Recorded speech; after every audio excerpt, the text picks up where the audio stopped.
Hello, my dear friends. How are you doing? Hope you are having an amazing day and not having to deal with drama. Ready for new stories I have for you today? Let's go to the first one. And don't forget to listen to the end of the story, guys, to hear my insights. Enjoy the stories, and don't forget to like and subscribe. And of course, don't forget to leave a comment. I, 46 female, have been married to my husband, 48 male, Daniel, for 20 years. We have a daughter together, Sophie, now 19. Daniel is the love of my life. Our marriage has had ups and downs like anyone else's, but we've always had each other's backs, always been a united front. Our daughter is the light of our lives, smart, compassionate, driven. She just started university last fall. But this story isn't about Daniel or Sophie. It's about my sister-in-law, Ava, 45 female, Daniel's younger sister. Ava has never liked me. Not in a I'm slow to warm up kind of way. Not in a we have different personalities but respect each other kind of way. Number Ava actively disliked me from the moment I entered Daniel's life, and she has made that fact very clear over the last 2 decades. Ava is one of those women who believes she knows what's best for everyone. She's always been overbearing, dramatic, and, frankly, a bit of a narcissist. If you don't fall in line with her view of how things should be, you're either stupid, malicious, or both. She's opinionated to the point of cruelty, gossips like it's an Olympic sport, and somehow always positions herself as the victim, even when she's the one who starts the fire. When Daniel and I got engaged, Ava didn't congratulate us. She cornered him privately and asked him, "Are you sure about her? I don't think she is our type, and you deserve better." At our wedding, she made a toast that included the line, "I hope this lasts," even though quick romances usually burn out. For the record, we dated for 4 years before we got married. I didn't take the bait back then. I smiled. I was young, in love, and naive. I thought she'll come around. She's just protective of her brother, but she never did. Over the years, Ava continued her campaign of petty sabotage. She'd joke about how our daughter didn't look like Daniel. She'd ask if I was sure I hadn't been with someone else around the time Sophie was conceived. She'd bring up Daniel's ex-girlfriends, ones she approved of, in front of me, reminiscing about how great they were and how Daniel was so much happier back then. She'd always couch these things in sugary tones or faux concern. Just making conversation. Or, "Oh my God, you're being so sensitive. I was joking." I bit my tongue for years. I didn't want to cause tension in the family. Daniel often defended me, but he also tried to keep the peace and would sometimes say, "That's just Ava. You know how she is." I hated that sentence. Ava never let up, and as Sophie got older, Ava subtly tried to sow doubt in her too, saying things like, "You're very pretty for your family," or "You definitely got your brain from your dad's side." At first I laughed it off, but something always felt calculated about it. Fast forward to last year. Sophie turned 18, and we threw her a beautiful birthday party. Nothing crazy, just a warm gathering with family and close friends at our home. She'd worked so hard in high school, gotten into her dream school, and deserved every bit of joy we could give her. Everyone was having a great time, until Ava handed Sophie a gift in front of everyone. It was a little box, nicely wrapped. Sophie opened it, looked confused for a second, then went pale. I leaned over to look. It was a DNA test kit, one of those at-home ancestry and paternity tests. Everyone went quiet. Ava smiled sweetly and said, "It's just a fun little thing. I thought it'd be interesting to see what surprises might come up. You never know with genetics." Sophie looked like she wanted to crawl into the floor. I was stunned. Absolutely stunned. This wasn't subtle. This wasn't a little jab. This was a public, deliberate slap to the face. On my daughter's birthday. I stood up, took the box out of Sophie's hands, walked over to Ava, and handed it back to her. And then I told her, calmly, clearly, that she was no longer welcome in our home. That this was the final straw. That I had tolerated her digs, her games, her disrespect for years, and I was done. That Sophie's birthday was not going to be ruined by someone who had always resented her existence. Ava blinked at me like I was the one being dramatic. She said, "Wow, you really can't take a joke." I said, "That wasn't a joke. That was disgusting." and I walked her to the door. She left in a huff, of course. Her husband, Tom, followed behind her, embarrassed and red in the face. The room slowly returned to normal, but the tension lingered. Sophie was visibly shaken. I apologized to her for not kicking Ava out of our lives sooner. What followed afterward was predictable. Ava sent texts and emails to Daniel and other family members about how I had humiliated her, how I was controlling and overreacting, and how something must be up if I reacted that strongly to a simple DNA test. We blocked her. Cold turkey. No calls, no visits, no birthday cards. Daniel was 100% on my side. Sophie was too. Our peace returned. And then, karma happened. It took almost a year, but oh, did it come. A few months ago, Tom, the poor man who'd been married to Ava for 20+ years, filed for divorce. Word got around that he'd caught Ava cheating. Apparently, she'd been having an affair with some younger guy she met at her yoga studio. But here's the kicker. Tom had always had doubts about their youngest daughter, Claire, 16 female. She didn't look much like him, and when Ava started becoming secretive and erratic, something in him snapped. He ordered a DNA test. And guess what? Claire's not his. Not even close. Ava tried to spin it, of course, claimed the test must be faulty, said Tom was trying to punish her because the marriage was ending, but he wasn't buying it. He showed the results to his lawyer and proceeded with full custody arrangements for their older 2 children, both adults now, cutting Ava off financially and legally as quickly as possible. It was chaos. The same woman who tried to publicly humiliate my daughter with a DNA test ended up being exposed by one herself. When I heard the news, I won't lie, I laughed. I sat there for a moment, holding my cup of tea, and let the irony soak in. I debated for days whether I should say anything. I know it's petty. I know I should have taken the high road. But after everything she put me and Sophie through, after the years of snide comments and orchestrated drama, after she weaponized something as sensitive as paternity against a teenager on her birthday, I gave in. I sent her a text, just one line. He who laughs last, laughs best. She didn't reply, but she read it. I saw the read receipt. Later that night, I got a call from Tom. He laughed and said, "You didn't hear this from me, but that text broke her. She's been screaming about it all evening." And now, I feel both satisfied and a little unsettled. Because part of me does feel vindicated. After years of abuse, after playing the bigger person, after watching her humiliate my family time and time again, she finally got what she deserved. But part of me wonders if sending that message made me just like her. If maybe I should have stayed quiet, enjoyed the karmic justice in peace, and moved on. Daniel thinks it was perfectly timed and well-earned. Sophie said she screamed with laughter when she heard about it. But still, am I the a-hole for taking that final petty shot after everything that happened? Not the a-hole, not even a little.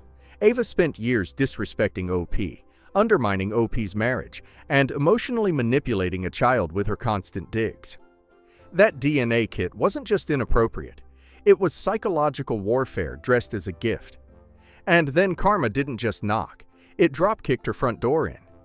That text? Iconic. OP didn't start the fire, she just toasted a marshmallow over it. He who laughs last, laughs best, is the perfect mic drop. And now let's hear community's opinion. OP, you are a better woman than me. I would have gone nuclear years ago. You gave Ava more chances than she ever deserved. She humiliated your daughter at her own birthday party with a DNA test. Who does that? And now she's choking on the very medicine she dished out for years. You didn't stoop to her level. You finished the cycle, not the a-hole. He who laughs last, heals fastest. You're not petty. You're a mother who finally said, enough. Ava weaponized her jealousy, wrapped it in fake smiles, and passed it off as concern. That kind of manipulation leaves long-term damage. You stood up not only for yourself, but for your daughter's dignity. And the text, that was restraint. I would have included a fireworks gif and a playlist. Not the a-hole, queen. Enjoy your peace. Not the a-hole. Ava used to joke about Sophie's paternity, then got exposed for lying about her own child's father? I'm sorry, that's not just karma. That's divine comedic timing. That's Shakespearean. That's biblical. If I were you, I'd print out the DNA results and frame them next to that text. She got exactly what she deserved. And you? You got your closure, loud and clear. Me, 16 female, and my stepmom, 48 female, do not get along, and probably never will. My mom and dad broke up when I was 2, and my dad met my stepmom when I was 9.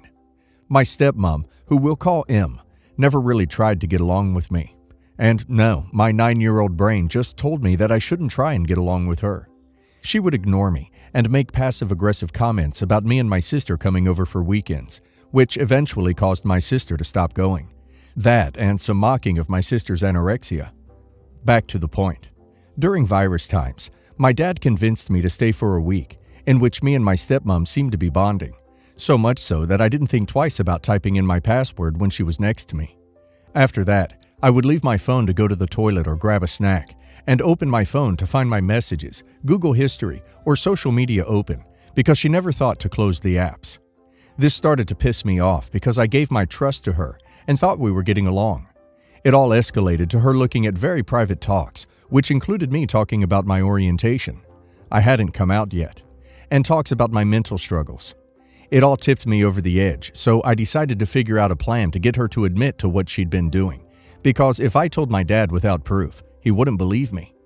I would leave my phone open to Google with very scandalous searches, such as how to tell your stepmother that your dad is cheating, how to shoplift condoms, how to cover up tattoos with concealer, etc. But the one that caught my stepmother's attention was A clinics near me. She sat me down the next day and screamed at me that she knew I was pregnant and called me a W. This caused me to yell back, and when my dad got involved, I admitted to everything. My stepmom cried and screamed that I tricked her and that I was an ungrateful sinner. My dad just looked disappointed and told me to call my mom to pick me up. I thought I was in the right, but my dad's reaction has me thinking otherwise. Am I the a-hole? Edit. Why didn't I just change my password? The reason I didn't was because I was sick of her snooping. I didn't mention it in my post, but it wasn't her first time of snooping through my stuff. For example, she would go through any bags I brought with me and would look at my phone when it would light up with a message. Each time I told my dad, and he would dismiss it as my imagination. I knew that if I told my dad, he would just dismiss it, so I knew I needed proof to finally show my dad what was happening. Why did I try to convince my stepmom that my dad was cheating? She cheated on my dad many times and still has the audacity to accuse him of cheating, so I thought I would give her a taste of her medicine. It was probably morally wrong, and I've accepted that. Why did I let her snoop for so long? I didn't want the confrontation at first, because I knew that it would be dismissed by my dad. So when I first started noticing what was happening, I made precautions to take my phone with me everywhere, which didn't stop it, slowed it down, and it became more frequent. I then decided to distance myself and make it so I only see my dad once a month, but that still didn't stop it. The straw that broke the camel's back was when texts about my orientation were found, and my stepmother tried to make more of an effort to set me up with her friend's sons, and would make jabs at the LGBTQIA in front of me. Not the a-hole.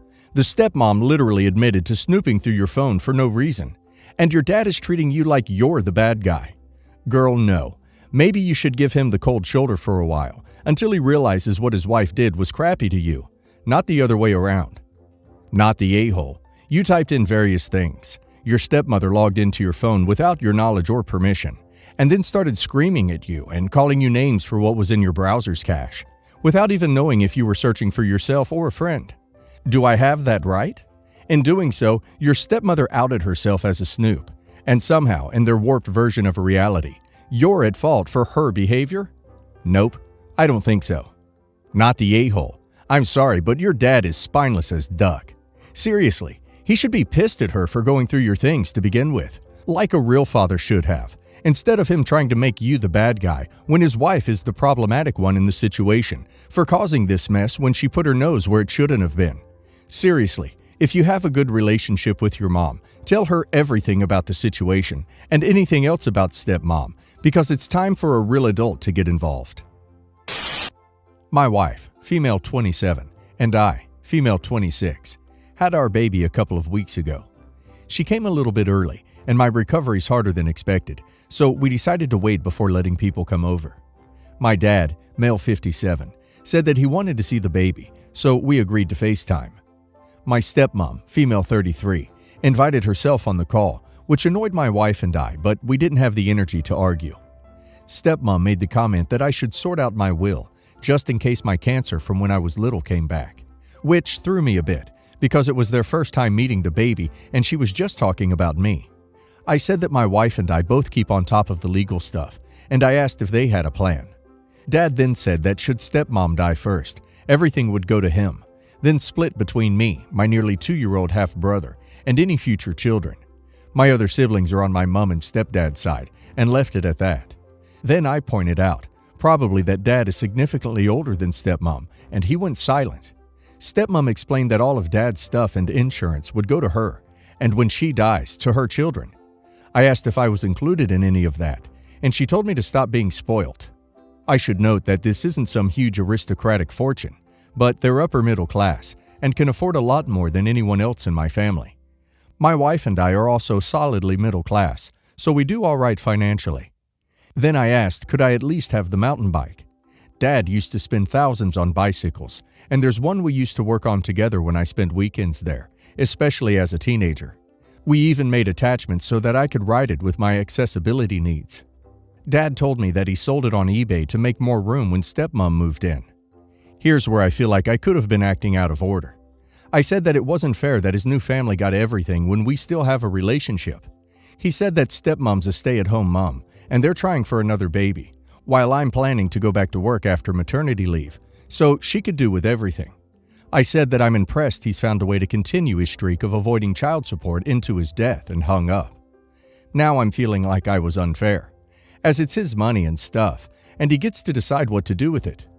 Not the a-hole. So from what you explained, if mom dies, money gets divided between everyone. If dad dies, only mom gets money to do what she wants. All I can say is that it's a very dumb arrangement, but nothing you can really do about it. Inheritance is honestly dumb and causes so many problems. I remember when my grandma wanted to give me $80K for my inheritance, and my mom instead convinced her that it would be better for taxes to give her all the money, and she would make sure I got my share. I got nothing. Well, when my granddad died, I got $40K, and my mom didn't get a single cent. Not the a-hole, but facing a cold hard truth, and it can be painful. My dad did the same thing. When he died, his current wife got everything. She will leave everything to their daughter, my half-sister. It is what it is. I never assumed anything different would happen. 57 is still pretty young, and a lot can change between now and then. Don't let it ruin your present relationship. If it really bothers you, you can take out a life insurance policy on your father and pay the premiums yourself. Most states require he be aware of the policy. Not the a-hole. While I am a firm believer of boundaries and that he is not legally obliged to give you anything, there is cause and effect in every relationship. He doesn't leave you anything, monetary or sentimental. It's normal for you to feel hurt. I don't think it's entitlement, but simple hurt as being pushed to the side, especially in a moment where you and your wife are entering motherhood, and things are supposed to be lovely, you know? My 14 female. Mom passed away about 8 months ago. She got very sick a few years ago, and eventually her body just couldn't handle it anymore. Her and my dad had been divorced since I was 5. After the funeral, I moved in with my dad, 40 male, stepmom, Jane, 39 female, and 2 stepsisters, Alex and Sophie, 12 female and 13 female. To be frank, we've never gotten along. Jane has tried to replace my mother numerous times, even refusing to let me go back to my mom's house one weekend because I wouldn't call her mom. She's always been like this, forcing me to hang out with my stepsisters, take family photos, call them family, do family game night, and so on. Ever since my mom died, she's gotten worse. Recently, Jane started to refer to me as her daughter at family functions. None of my mom's side of the family likes her. Last night, Jane had friends over. I came home around 7 because I had practice after school. My dad told me to come and say hello to everyone, even though I didn't want to, but I did it to make him happy. When I walked into the living room, Jane jumped up and gave me a hug, which got awkward really fast. She turned around and said to her friends, "This is my name. Mine and Dad's name, first daughter." I stopped her and said, No, you're my stepmom, not my mom. Everyone went silent, and my dad told me I needed to come with him. He took me to my room, which I share with my stepsisters, and asked me what I was doing. I said that Jane wasn't my mother, so I wouldn't refer to her as such. He started yelling at me about being ungrateful, spoiled, and a selfish brat, for not accepting that this was my new family now. I started crying and yelled that he was a bad father, and that this was his new family. They would never be mine. I guess Jane heard our yelling because she ran into the room and told me that she was my mom, and the other woman didn't matter anymore because she was dead. I'm staying with my grandparents, mom's side, because Jane kicked me out, and I'm starting to feel guilty for not being more open. Am I the a-hole? Edit. I'm staying at my grandparents' house permanently. My dad came over and tried to apologize, but I said I wasn't ready to speak with him yet, since he picked his new wife over his daughter. Apparently, him and Jane are now getting a divorce. Not the a-hole. Your mother may have passed, but she's still your mom, and it's wildly inappropriate not only of your stepmother to refer to you as her daughter without clearing that with you first, but even more so of your father to have such little regard and respect for your feelings that he would go off on you for correcting her. It might be for the best if you speak with your grandparents to see if they're willing to take over as your guardians for the time being, because it sounds like your father might not be mentally or emotionally mature enough to be doing so at this time. Not the a-hole. Come on. You think you were too harsh for yelling at the woman who told you your mother doesn't matter anymore because she's dead? Really? Not the a-hole. Your dad and his new family, on the other hand, are major ones. Yes, he took you in, which was nice. But then for your stepmom to tell people you're her daughter all the time is messed up. Your dad should be defending that, but he's not. So calling him a bad father is warranted. Your grandparents, mom's side, sound awesome. I'd stay with them for the time being and focus on school and whatever else you want to do. Live life and be happy. Forget a-holes like your dad's new fam. Not saying dad here for now, as he is a blood relative. You're 14, and it's not even been a year yet. You need time to mourn your mom, not have a stupid idiot like Jane trying to one-up her. I'm living with my dad and stepmom now for a little while. I'm 16 and mixed race. My mom is Guyanese and my dad is English, and my hair needs a lot of upkeep. I have a really nice conditioner my older sister bought for me, and it's pretty expensive. I can't afford to rebuy it myself, and the thing is, I use so much of it that 1 liter bottle basically lasts for 5 uses. My stepmom is really nice, and she has a cheeky personality. She is always helping herself to my things, but she is very big-hearted and won't hesitate to do the same. The thing is, I don't mind if she wants to share my clothes or shoes, but I am a bit possessive of my toiletries because it's all stuff that I can't afford by myself. My sister gets it for me because she's a lot older. My stepmom used the conditioner when it was in the bathroom. I left it out, so maybe it was my fault. And to her credit, she didn't use that much because she has fine hair, but I'm still upset about it. I normally keep my stuff in the bathroom because there's no space for anything other than a bed in this house in my room. I asked her nice if she could not use it because it's really meant for my hair type, not hers. And she got a bit upset. Not too upset, but enough that her voice cracked and she sounded sad and said sorry and she'll replace it. She said, in my opinion, a bit sarcastically, "Do you think I'm stupid? I know it's not for my hair, but I heard it had good reviews." I'm not too comfortable with boundaries and stuff, so I felt bad and said no worries. But my dad came storming into my room after and said, "Don't keep your crap in the bathroom if everyone can't use it. You made your stepmom upset. How selfish can you be?" I feel pretty stressed out about this. I'm a stepmom, and I'm saying not the a-hole. Your dad, however, made it into something it wasn't. Take a deep breath and relax. You're good. Good stepmoms are a rarity.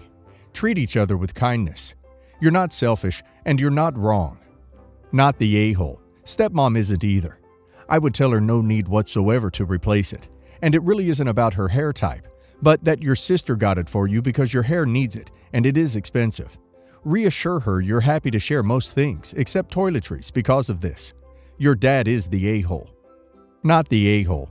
You don't have to share your belongings if you don't want to, but I would suggest just keeping it in your bedroom until you have to shower again. I would say you're the a-hole if it was cheap conditioner, But if it is expensive, as you say, then not the a-hole. I think your father overreacted, but it is understandable because seeing the one you love get hurt is painful. I'm blessed to be marrying the love of my life.